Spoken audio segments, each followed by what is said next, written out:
Welcome to the podcast where relationships, confidence, and determination all converge into an amazing, heartfelt experience. This is Speaking from the Heart. Welcome back to episode number 98 of Speaking from the Heart. Today we have Stacey Niedentohl with us, and she's an entrepreneur and co-owner of Hip Gypsy Emporium. She prides herself in being a child of God, evidential medium, spiritual healer, and is the author of 2 books, My Head Knows, But My Heart Still Hurts, and My Crystal Addiction Diary. She wrote My Head Knows, But My Heart Still Hurts because of wanting to help her clients walk through grief and to remember what they had instead of being stuck in grief. Stacey's true calling is to help clients heal from the loss of a loved one. Every day we live is a closer day to our passing. Through connecting to spirits, she is able to give you evidence that your loved ones are still very much around. The book helps honor them by writing stories of their life touched by them while aiding people through the grieving process. Stacey's hope is that after reading and journaling through this book, it will help you to realize that they are only a whisper away. I really think that this conversation isn't just about learning what the spirits have to say, but that through death, we actually are not ending our life, but we're living a whole new life in a whole different way. And I know that sounds quite far-fetched, and you might even be asking yourself, Josh, you have truly gone on the deep end on that conversation. But after talking to Stacey, it's given me a newfound understanding and appreciation of the fact that we can get comfortable with all kinds of phases of life, whether we are younger, whether we are older, regardless of what it is. It's just about getting to the other side. Whether we have that connection with a medium or not, I think that there are always signs around us that death is not the end of our lives. It's only just the beginning of the true magical opportunities that we have lying dormant inside ourselves with those that are part of the living world. I will warn you that there have been some technical issues during the recording of this episode in which you might hear some reverberation and feedback from when I ask questions, and I truly apologize as you're listening to this, as you hear that echo, that you might be able to tune it out on your own. But the rest of the recording and the substantial conversation that we have was not impacted during the recording process. So I apologize in advance if that starts to become a little bit more annoying as we go further into this episode. But with that, let's go to the episode. All right, we're here with Stacey Niedentohl. Stacey, thanks for sharing your heart with us today. Thank you so much for having me. Yeah, thank you so much. And I really am excited that you're part of this show today because you are really somebody that I love having these type of people on the show. I've had them more recently. I had Anna Schmidt we were just talking about earlier, but you're completely different from Anna. So I'm really excited about our conversation today. But what I really want to do to get started is I really would love to hear about your story of how you became a medium, because for many people, they're very skeptical about what mediums are and what they do. And I'm just curious if you could walk us through how you got to this point and what makes you different from other mediums, say, that I would engage with. Okay. About 15 years ago, I was having severe panic attacks, anxiety attacks, like 10 to 15 panic attacks a day. I couldn't hear clocks because the ticking would make it feel like my world was closing in on me. I would feel like my throat was swelling up. I would get frozen in time. I felt like I was leaving my body. I literally would sit on the floor in between my husband's legs and he would put his hands on my shoulders because I thought I was leaving my body. I went to the doctor and talked to him about it because I didn't know if I was early stages dementia or schizophrenic or what was going on. And I remember my doctor saying to me, "You don't have dementia. Schizophrenia, that leads to be seen." And I went to a counselor and I did the meds and did things like that and counseled through some of the traumas in my past life. And it calmed things down, but I was still feeling, hearing, and seeing things. And my mom passed about 9 years ago in June. After she passed, I went and I saw a medium. And after we did this small group reading, this medium came over to me and started explaining the panic attacks, how it felt like my tongue was swelling, how I felt like I was leaving my body. And it kind of freaked me out a little bit because I had never met this woman before. And she said to me, Spirit has a big job for you. You either need to open up and let them in, or you need to shut it down because otherwise they're going to make you crazy. Mm. And I already felt like I was kind of crazy. I remember saying to my husband at one time, I don't feel like I'm suicidal, but I understand it. And that scared me when I started understanding death from a different viewpoint. So I had a conversation with Jeff, that's my husband, about this. And of course, he's like, "You're a child of God. You're born in the church. You're not doing this." And I had a long conversation with God. I said, "Look, if this is what you want me to do, you've got to put people in my path and give me signs that I absolutely and positively know that I'm on the right path." And all of a sudden, I started seeing things and feeling things. And I was introduced to this one gentleman who was 80 miles away from us. And he introduced me to his sister. And it was just all coincidence. But you have to think, how many coincidences does it take till it's not a coincidence? The woman that I met was living in Colorado, but she was coming to Maryland, real close to us, like the following week. She came and spoke to me. She does whole being alignments, which it basically disconnects past traumas from past lives from you. And I had her do this on myself and my husband. And later I said to her, "Will you mentor me into doing this?" And she's like, "Oh, I don't do what you do." And I said, Mm. "Well, what do I do?" And she says, "You talk to those who have passed." I'm like, "What?" She knew a woman in Australia, and she said, "Why don't you give Lizelle a call, have a reading from her. If you feel drawn to her, see if she will mentor you." So I did, and she did a reading for me and asked her to mentor me. And the mentorship was 6 or 8 classes. And after the third class, she's like, "You don't need me. You just have to trust spirit. You have to trust that you're not wrong. It just takes practice." While I was doing this, we did this exercise to open up my third eye. And instantly, when my third eye opened, I had a flashback of a nightmare I had when I was in second or third grade. Like I was back in that bedroom, and I had this nightmare of an eye chasing me around. My mentor said, "This basically means that your third eye was trying to open when you were younger, but it scared you too much." Mm. And when I was little, when she did a reading for me, she said, "Oh, you've been connected to spirit since you were little." And I said, "No, not that I know of." And she said, "Did you used to have goats?" And I had imaginary goats when I was a kid. And she said, "You didn't have goats. You couldn't say ghosts."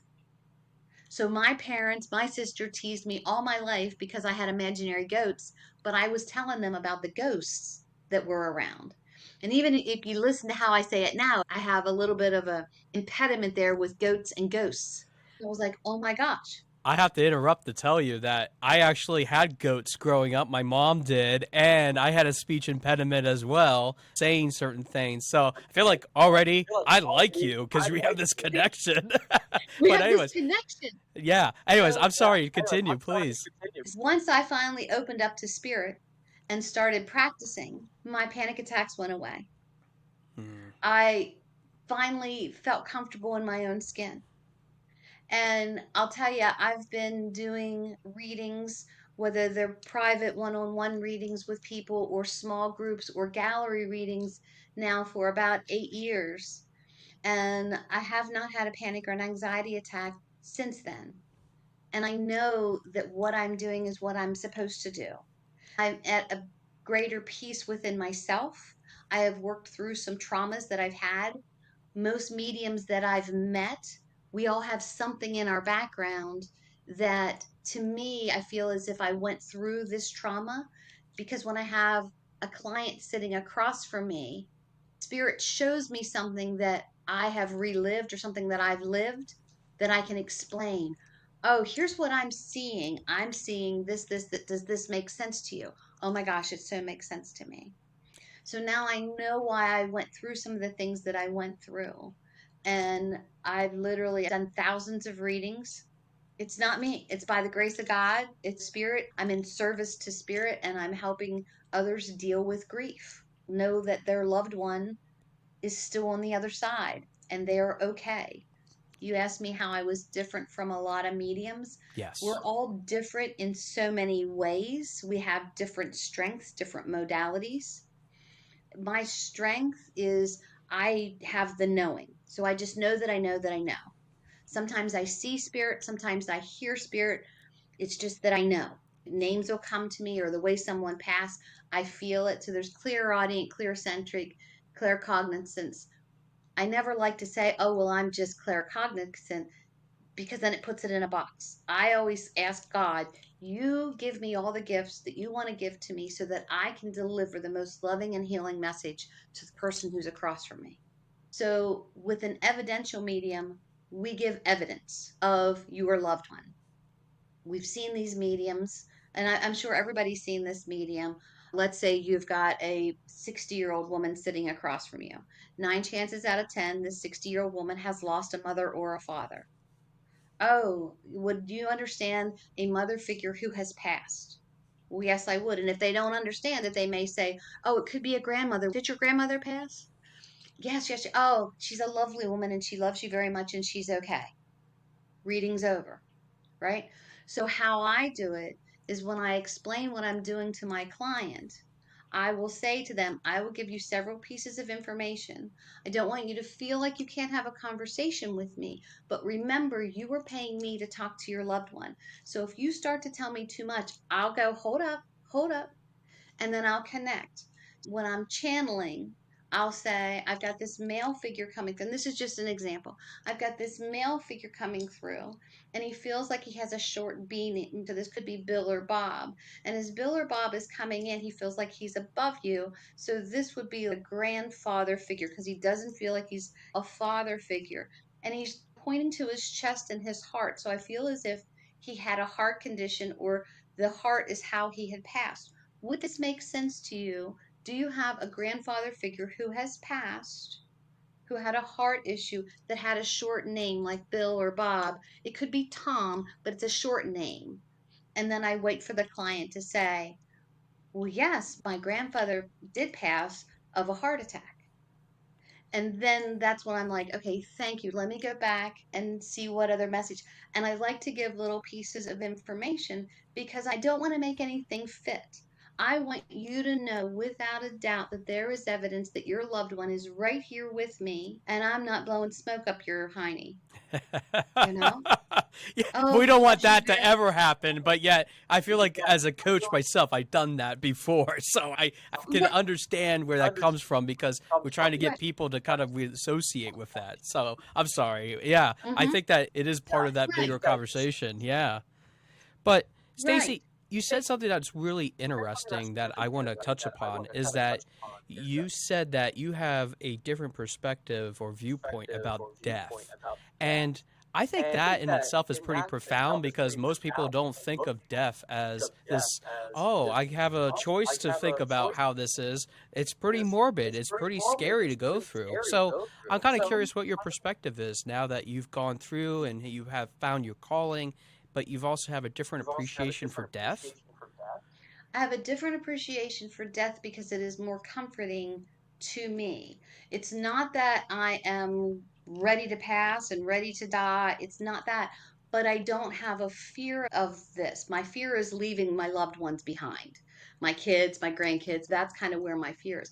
But I don't have a fear of what happens when you pass because I know that it is such a blessing and I know that there's comfort on the other side as well.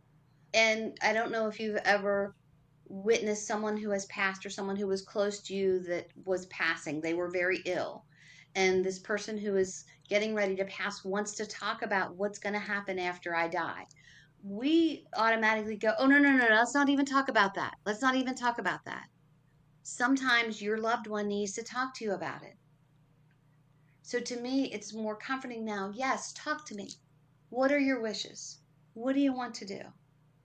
I don't know if the word is respect, but I have a different viewpoint of it now because although my human life chapter is ending, my spiritual life is going to be beginning.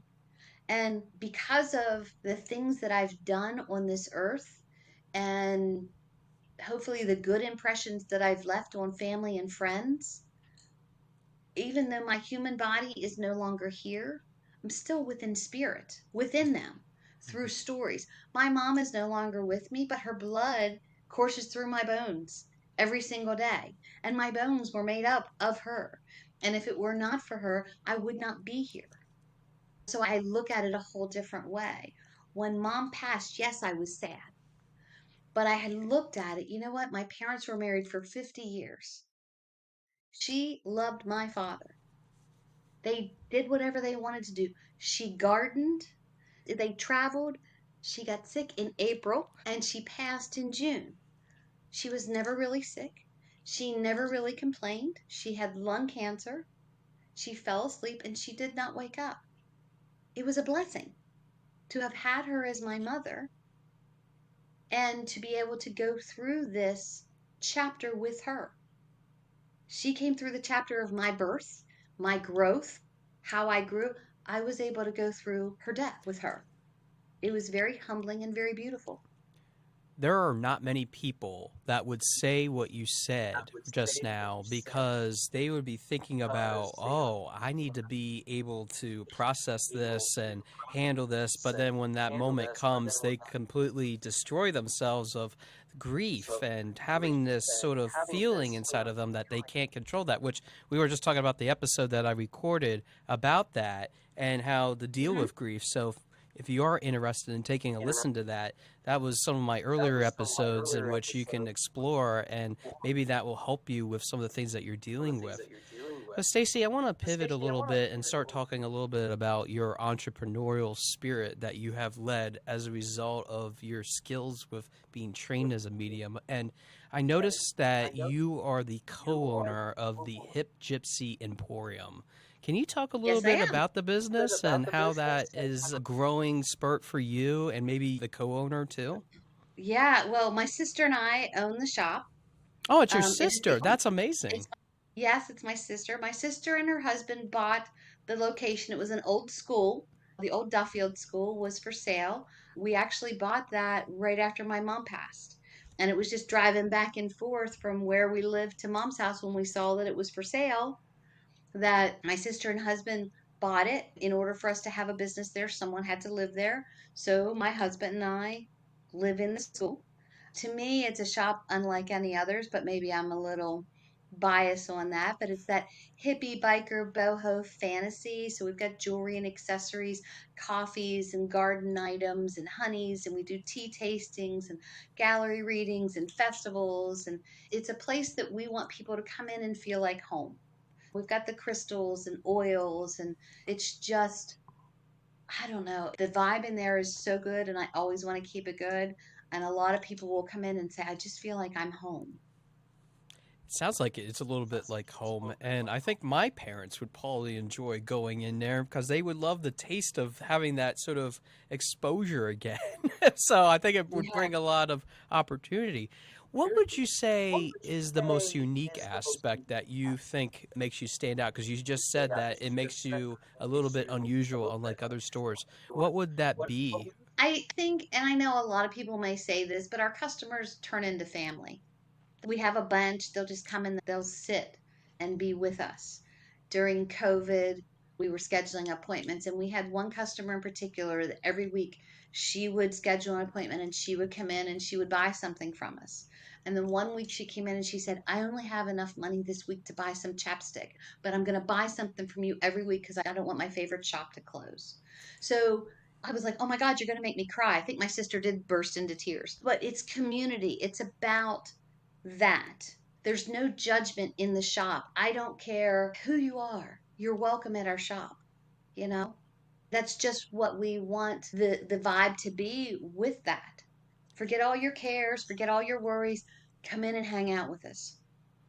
Your story reminds me so much of a guest that I had. I had Elizabeth Lear on the show, who is one of the managers of Kick House. And she was talking about in episode 49 the importance of having that community and how that really supported her when they were shut down for a good part of the COVID era, and how Hmm. when they were getting ready to close up, a lot of people bought a lot of their stuff to just continue the business. And now they have Yeah. expanded into Hershey. I'm really proud of Beth and Wow. all those people. And I'm proud of you because you got that client base of people that really believe in you and wanting to do things that are not only supporting you, but just feeling like that family, which I always say in my coaching, if you don't have something like that where you're not building that relationship with someone, especially the importance of having somebody to talk to, especially through hard times, that's really important. And that goes for not just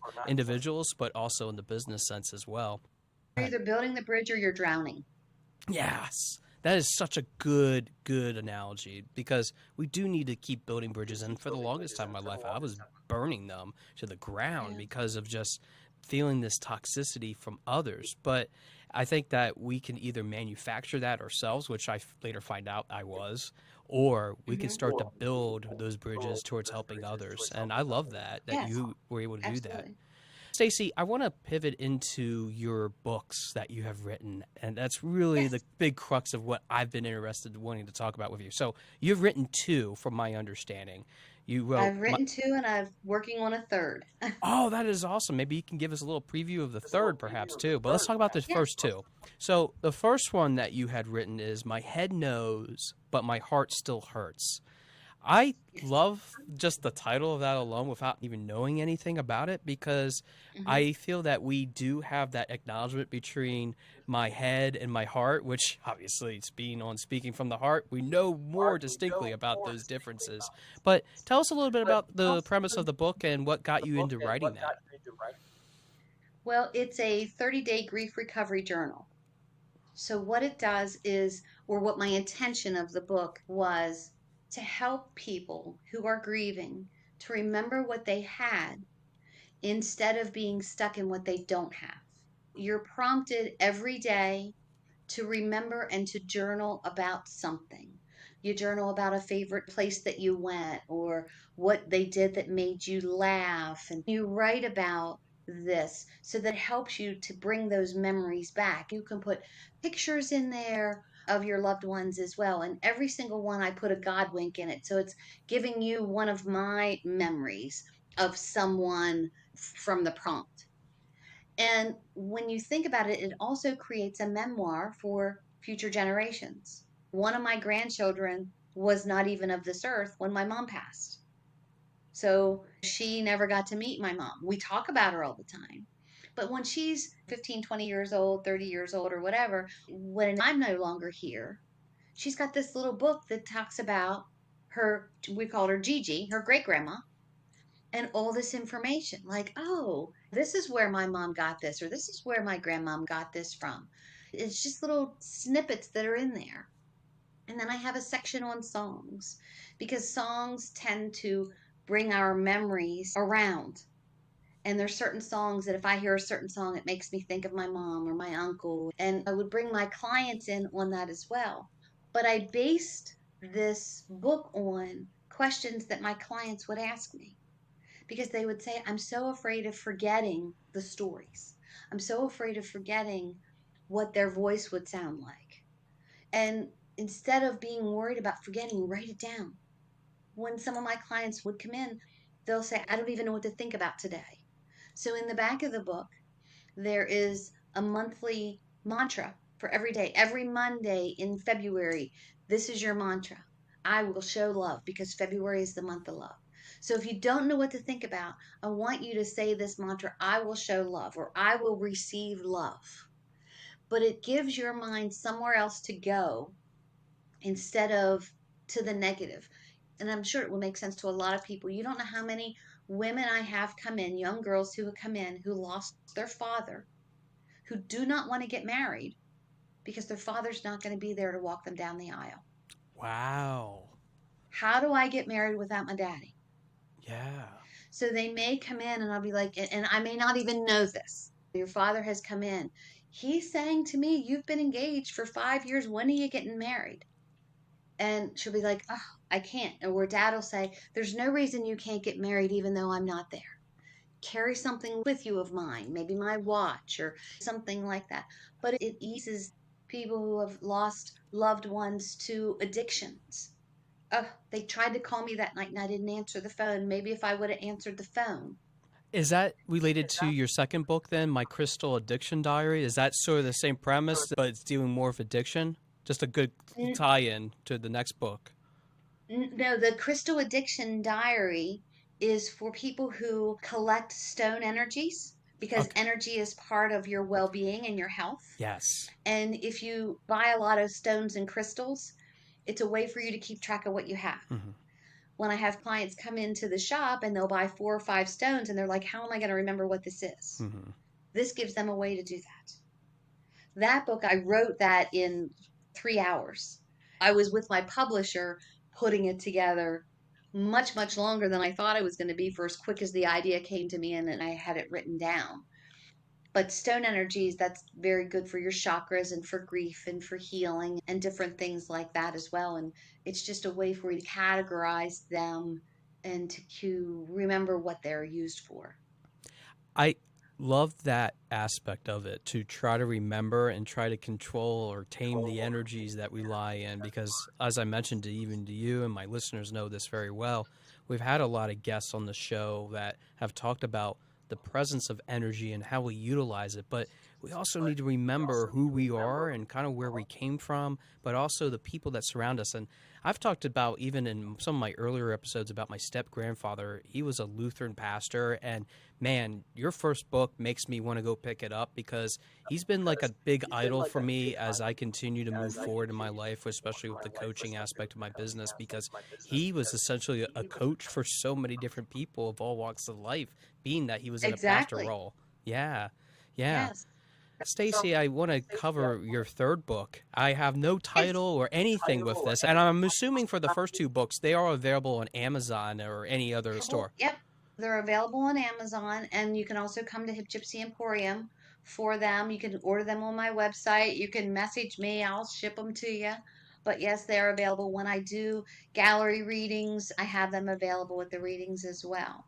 Awesome. Yeah, So, I'll put that in the episode notes for anybody that is perfect. interested in checking out those books. They can certainly go and purchase a copy or even visit the store. But yeah, Stacy, can you tell us a little bit about the third book that you're writing? The third book, the title is kind of up in the air, but I'm thinking it's going to be called Coming Back Home because it's going to be geared on how to find yourself again, basically, after you've lost someone. So it's who am I now? A lot of my clients, again, they lose both parents and they say to me, I'm an orphan. I'm like, you're not an orphan. You had parents. Well, how do I figure out where I fit in without my mom and my dad? You lose a child. Good grief. I can't even imagine ever losing a child. Mom and dad get so lost with grief because of the loss of their child. I've got clients that come in that a deep friend of theirs was murdered. And it's figuring out how to beat death with life Mm. and remembering that your loved one would not want you to stop because they are no longer of this earth.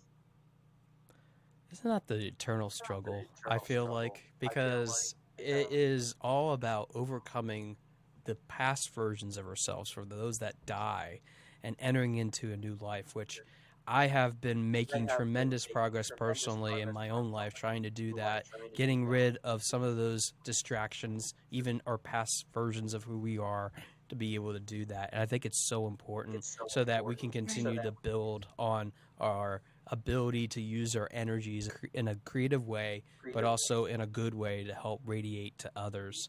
So, Stacy, Exactly.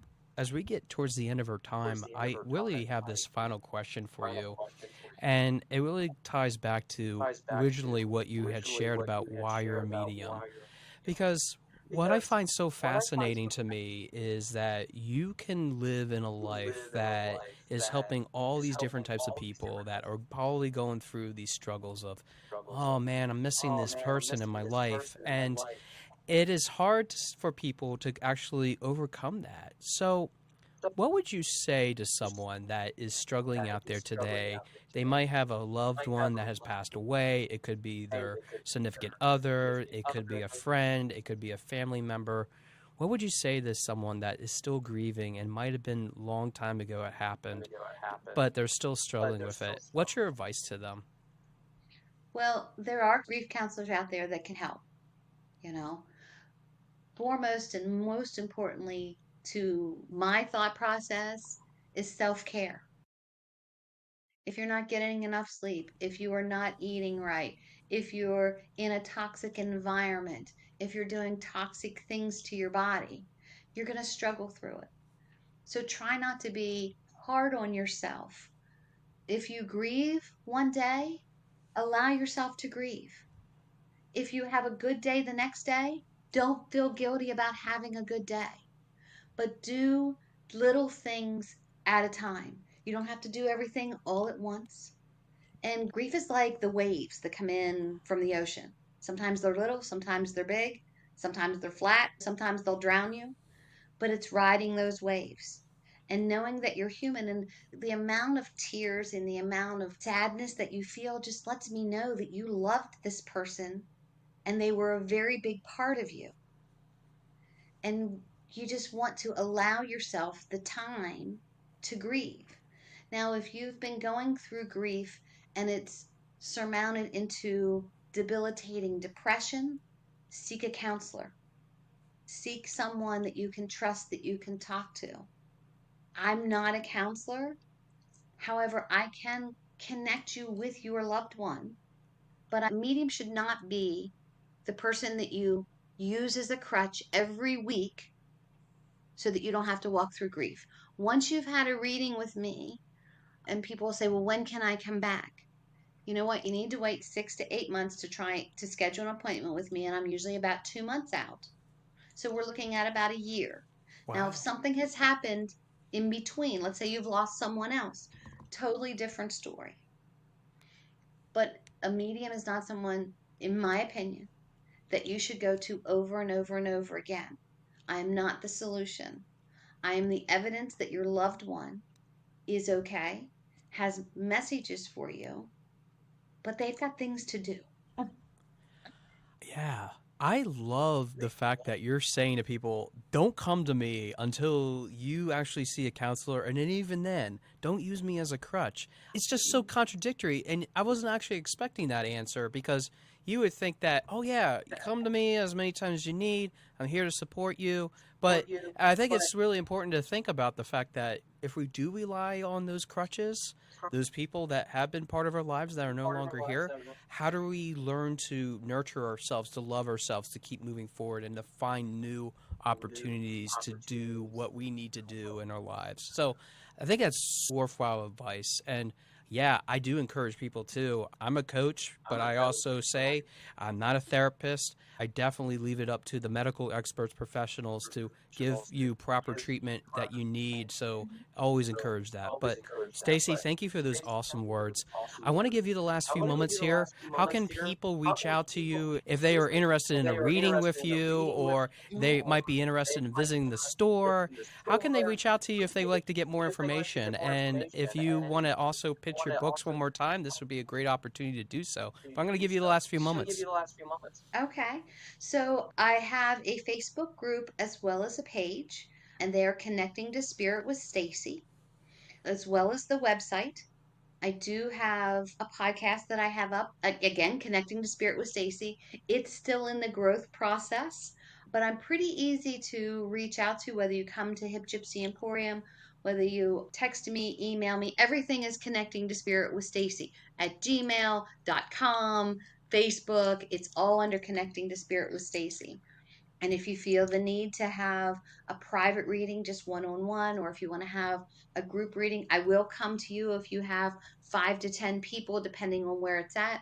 If I'm traveling a distance, it has to be at least 10 people.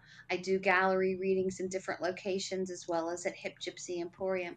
But the main thing that you want to remember for me is that your loved one is only a whisper away. You can talk to them every single day. You can ask them for signs, and they will send you signs. Try not to rationalize it. The thing I always tell my clients is, and I think I said this before, how many times is it a coincidence until it's not a coincidence? My mom was phenomenal for sending me feathers. And yes, birds lose their feathers, but they would start to be in unusual places. I would open up my jewelry bag and there would be a feather inside that. I would be in my Jeep, windows down, hair flying all over the place, and this small little feather would just float down. So it's not a coincidence. And when you see that, whether it's a feather, whether it's a caterpillar, whether it's a song, You Are My Sunshine was a big song between me and my mom. And when she passed, she was an ad agent for a radio station. All of a sudden, there's pillows and there's night lights and everything says, You Are My Sunshine. She was sending me that message. So know that they're only a whisper away. Know that if you are grieving, to seek counseling, go to a reputable medium. If it's not me, that's fine. I'm not for everyone. Ask around, read reviews. When I went and saw a medium, it was one of the best things that I ever did because it got me out of the funk that I was in and left me know this person could never have known that. I mentor students. It's just, like I said, I just believe that the world just needs a great big hug. They need to manifest love. They need to manifest light. And right now it's super heavy. So your loved one is right there. Manifesting love, manifesting life, and being a whisper away. I think those are the three things that I'm going to take away from this conversation, and some things that I'm going to continue to do for the rest of my life just because of this conversation, because I think those are all important. And I think for all those reasons, Stacey, that you just mentioned, thank you for being on Speaking from the Heart. It was really a privilege to talk to you today, and thank you so much for sharing your expertise. It's really appreciative. Thank you so much. I appreciate you too. Stacey's story, along with all the things that she does, is really quite remarkable. It's always a joy when I have guests on the show that have so many different talents and tribulations that they have to share, and that we always seem to run out of time to talk about all these different things. And I always welcome my guests, especially to come back if we haven't had a chance to talk about certain things and be able to talk about it in a future episode. But in today's episode with Stacey, I really feel that we have a lot that we can cover, and we'll try to condense it as much as we can. But one of the first things that really grabbed me about our conversation is about mental health and really having breakdowns. And I know that this has been a common theme on many of the different types of things that we've talked about on this podcast. But it's not just about the things that we go through, the mental health struggles, but being able to see it from different viewpoints, even through death itself. I think that we all have heard of stories of miraculous recoveries, but also those that have struggled and even haven't been able to appreciate what they have been able to go through in their life. As a matter of fact, there have been people that even through death we're still able to talk to. And I think that has helped to put people on a path to not only help each other, but to help others create that best version of themselves. The perfect example that I have is that I had a high school buddy of mine by the name of Jarrett Yoder. He was serving in the Army after high school and unfortunately was involved in an Apache helicopter accident during the war in Iraq, in which his crew member and himself were both killed in that accident.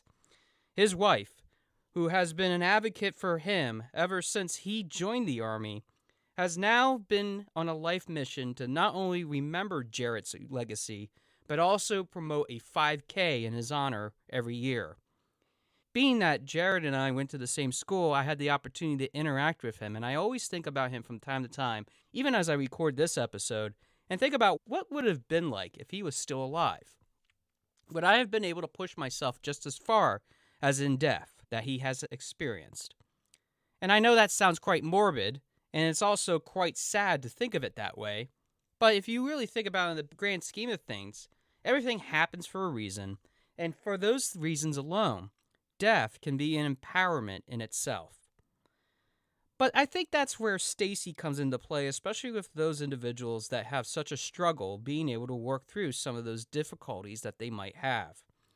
Evidential mediums help to create that opportunity not only for a growth aspect, but to resolve some of the past that might have been held on for the longest time. Addressing those sort of things not only eliminates the fear that we often attach to when it comes to death itself, which we all fear in one way or another, but that we also get comfortable with the other side, knowing that at one point or another, we're inevitably, as human beings, going to face that. And I know there's been many sci-fi movies, series on TV, let alone all kinds of other mediums themselves, quote unquote, that have talked about this and even have conceptualized what it would look like to have life that is full, not only of morality, but immortality for that matter. And it's always fascinating to me to have those sort of conversations because that means that the human race is still experimenting with things that maybe, just maybe, we shouldn't be getting ourselves into, especially from the natural point of view. But I digress. It isn't just about the things that we deal with, not only with enhancing the medical care that we have, not just in the United States, but internationally, that we have been able to provide to many different nations. But it's about really living a life that's involved with the different phases that we go through. And I love that Stacey's book/journal really helps to provide information to collect those memories, but also process them in a healthy way. The things that we often do, that we create, help us to understand and provide a lot of different opportunities in our own lives, not just to process death itself, but to also move forward when death might hold us back. Which really goes into the question of what are you doing to take care of yourself so you don't have a premature death? I know that for the last few minutes, I've been talking a lot about death and really reflecting on some of the people in my life that have been through death itself. But I often think about the fact that we have that idea, that concept of what death looks like, and no one's been able to be revived to look at the other side. But I think that we've often had glimpses of amazing news stories of people that have been on the brink of death, have seen the light, quote unquote, and have come back to talk about what those experiences have been because they had been brought back to life miraculously. And I think that we often see the things that we deal with because of not just what those people have gone through, not only what we have read about, but what we have seen on television, but we also want to idealize what that death looks like for us so that we're ready for it. There's many different types of industries, especially even lawyers for that matter, that are ready to take your money so that you're prepared for your death. You want to get your funeral ready? Feel free to go ahead and start planning today. There's plenty of estate planning options available to you, including funeral arrangements that can be prepared in the event that you do pass away. Need to have your will? I think that having a will is so important, especially to make sure that your assets are divided, making sure that you have your money spent, being able to prepare for what's ahead. You can certainly work with a lawyer to set that up and record it with the court of your choice. There are all kinds of different types of industries that evolve around the concept of death. But here at Your Speaking Voice LLC, it isn't about death when it comes to the actual physical manifestation. Death, for me, is more of the death of what we're trying to accomplish, to eliminate from your life, in order to become not just the best version of yourself, but to build meaningful relationships, be able to have the confidence to do things that you never thought you could ever do previously, but to have the determination to keep pressing forward no matter what. Death is not the ultimate sacrifice. Stacey said something that really caught my eye, especially when I had been reviewing what I wanted to say today. And I think it's really important, especially as we reach the pivotal 100th episode, which is only a few short steps away. Grief is something that usually holds us back from really ultimately achieving what is truly important to us. When we have those mental breakdowns and we have those moments of enjoyment at the same time, when we have those highest levels of success, we often feel that we have to do so much more. We have to achieve so much before we die on this earth. But it isn't just about what death brings. It's about what other people bring to the table, what you bring to the table for that matter, and something that you want to leave as the lasting legacy of your entire existence. Many different types of authors would even talk to you about the importance of being able to leave your legacy. Make sure that the story doesn't die inside of you, as Michelle Vadampis, one of our previous guests, had talked about. But I think that we all go through different phases of life in which we might not feel comfortable talking about this sort of subject. Death can be a very scary thing. Matter of fact, change is also one of the highest ranking aspects that we don't want to deal with in our lives. But yet, change is inevitable just as much as death. So let's think about this for a second.